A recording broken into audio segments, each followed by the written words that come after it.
salutare tuturor! Iar astăzi pe canalul Încă nu începem filmarea. Astăzi o să facem battle cu pena. Adică eu cu Teddy și cu mami o să participăm. Adică mami o să ne bată în cap cu pena și pe mine și cu Teddy. Bun, deci stai să văd toate. Care e mai enervant?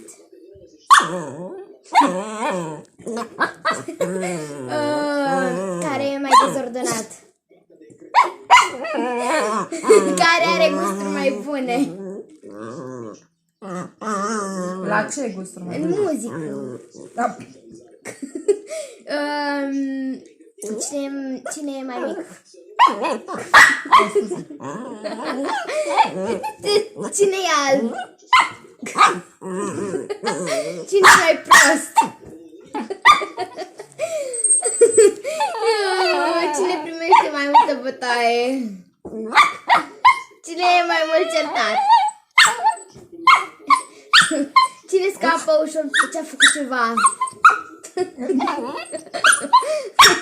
Cine face mai multe prostii? Cine strânge după celălalt?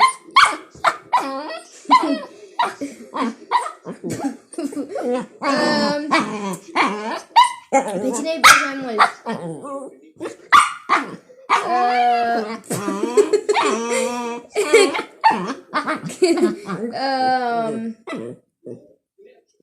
Care dorme mai mult?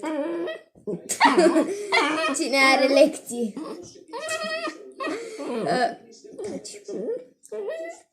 Cine-i prost?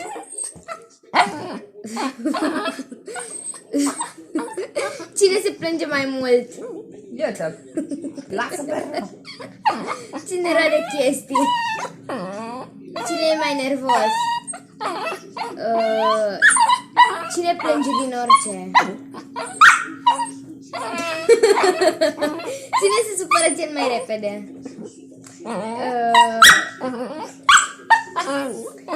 Cine fără papucii?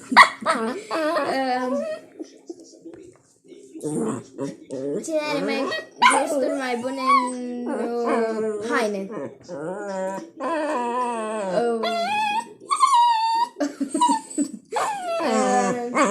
Cine stă mai mult pe telefon?